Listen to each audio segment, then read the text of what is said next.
네, 안녕하세요. 국민의힘 소상공인위원회 위원장 최승재 의원입니다. 잘 아시겠지만 지난 코로나 초기에 최초의 사회적 거리두기가 발표됐고 중소상공인 자영업자에게는 영업정지, 영업 제한, 희생 강요됐고 손실 보상에 관련된 내용이 빠진 소급 적용도 하지 않고 행정명령으로 인한 보상이 빠진 보상법을 더불어민주당이 기습적으로 여당의 어떤 힘으로 밀어붙여서 보상법을 강행 처리합니다. 주시기 바랍니다.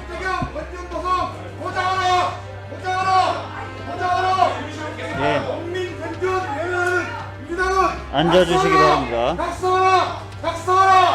각서하라! 아니, 소급적용 반대하는 또 이런 식이에요, 또 이런 식. 차례하라! 그러면 표결 결과를 말씀드리겠습니다. 재석 14인 중 찬성 10인으로서 의사일정 제5항 소상공인 보호 및 자원의 지원에 관한 법률 일부 개정 법률안은 수정 가결되었음을 선포합니다. 오늘 회의를 위해서 수고해 주신 모든 분들 수고하셨다는 말씀드리겠습니다. 회의를 산회하겠습니다.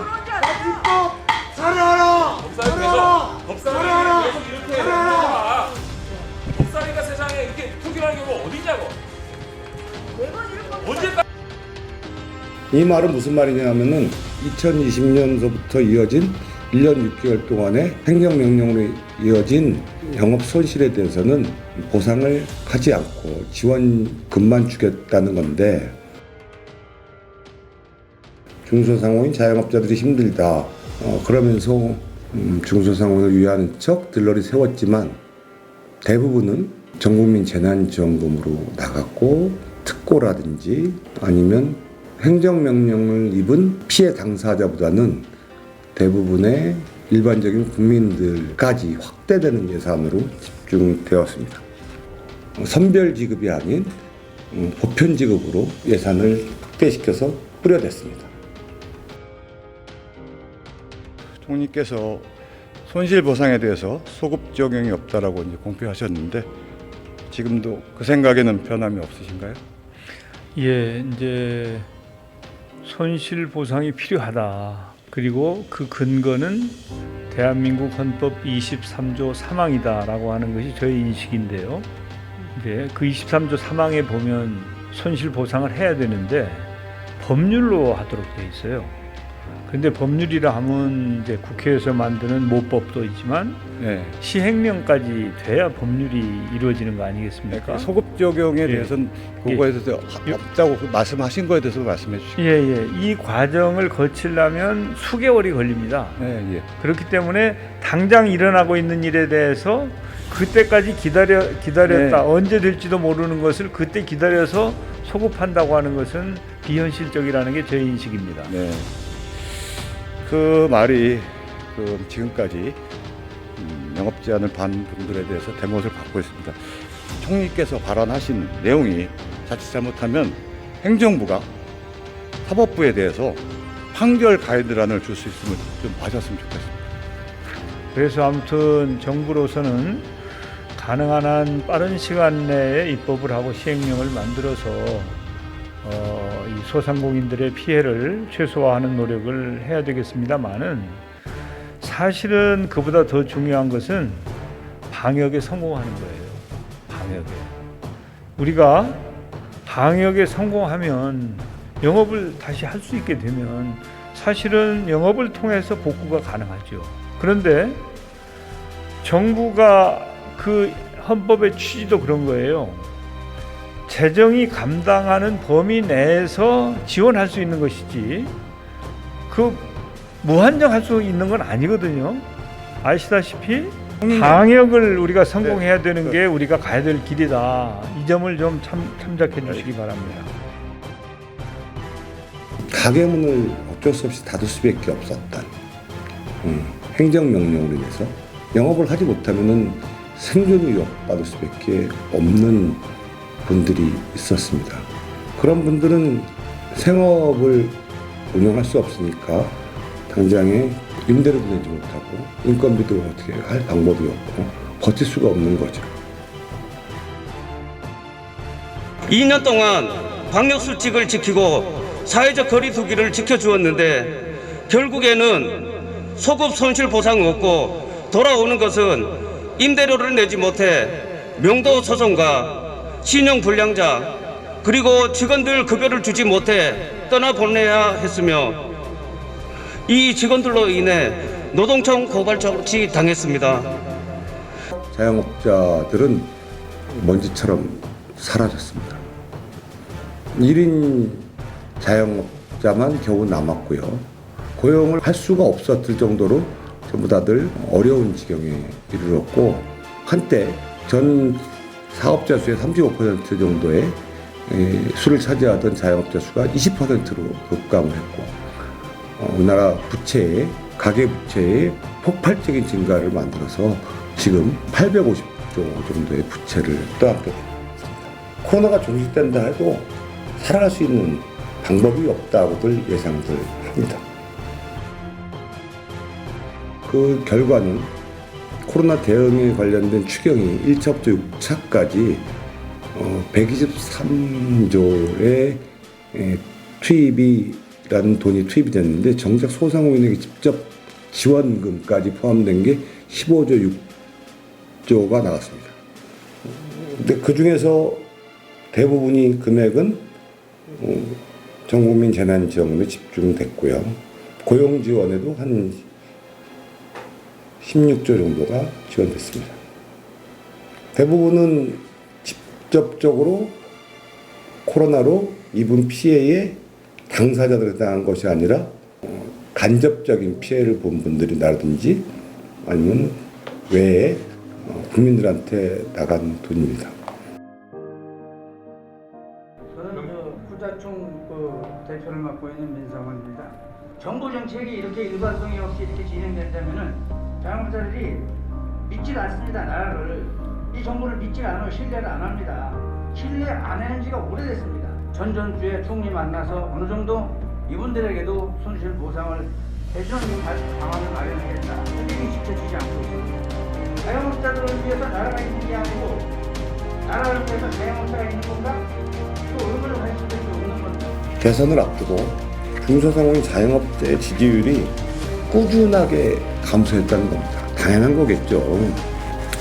급한 마음이 들었을 겁니다.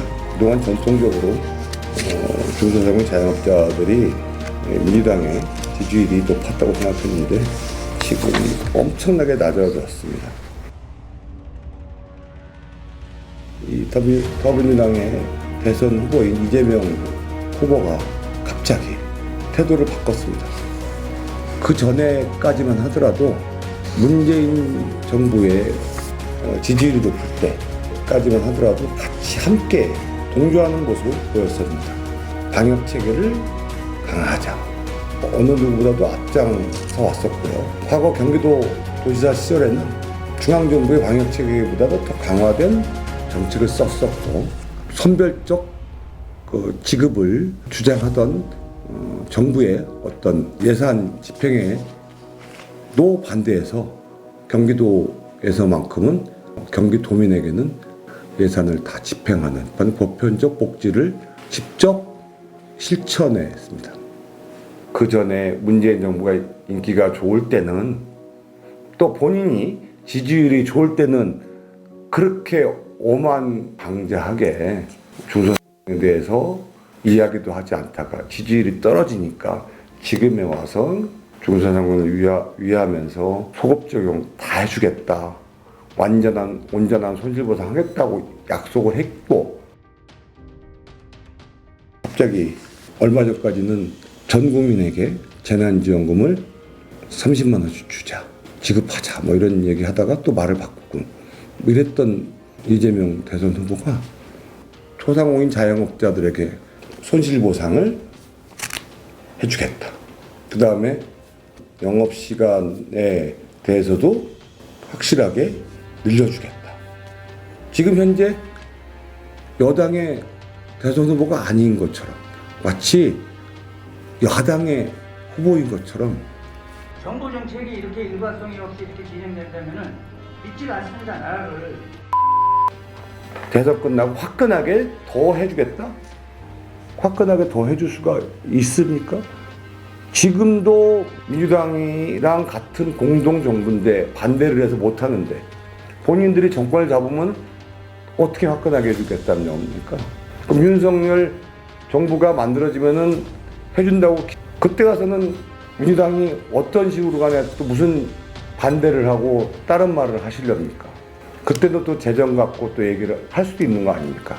거대 180석 갖고. 이 얘기는 많이 들은 얘기입니다, 어디서. 그동안 국민의힘에서 주장했던 얘기고, 제가 작년에 단식하며 80일 동안 철야 농성하면서 해왔던 이야기입니다.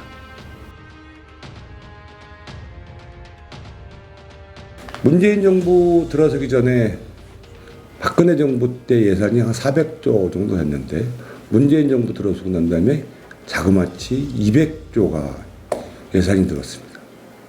무엇보다 중요한 것은 그동안 문재인 정부 들어서 본 예산을 그렇게 방만하게 운영을 했고요.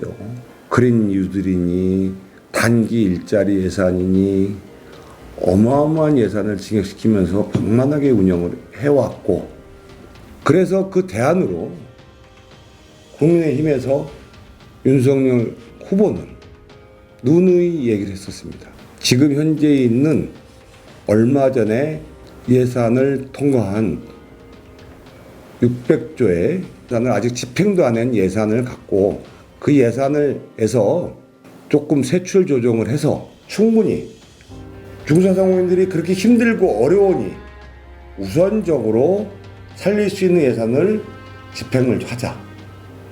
국가의 기본적인 예산의 방만한 운영에서 불필요한 예산을 재원을 조정하겠다. 2022년 예산 608조 중 세출 구조조정으로 국가부채 신용등급을 건드리지 않고 50조 정도의 재원은 마련이 가능하다는 게 전문가들의 의견입니다. 한국판 유지일만 해도 34조입니다. 정부가 스스로 예산을 재편할 수 있습니다.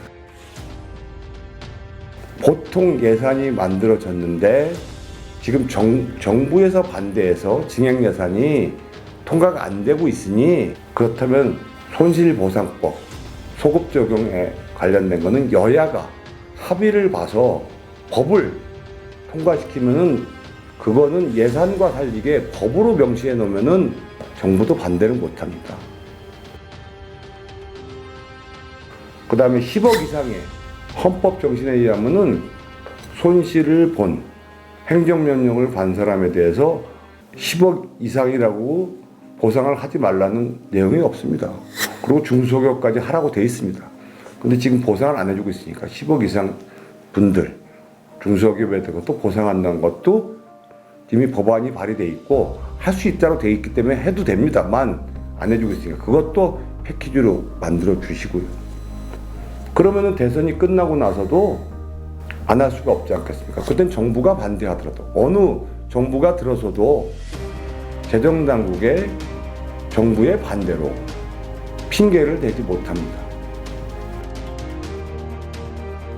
중소상공인들이 먼저 선제적으로 목소리를 내고 옳고 그른 문제에 대해서 원칙을 지켜가면서 말씀을 하셔야 된다고 생각을 합니다. 자신의 권리에 대해서 정당한 주장을 하셔야 됩니다. 중소상공인들은 당연한 보상과 지원을 받아야 될 곳입니다. 부과를 받을 것이 아닙니다. 민주당은 지금 중소상공인을 이용해서 잘못된 본인들의 선거 전략을 또 이용하는 것입니다.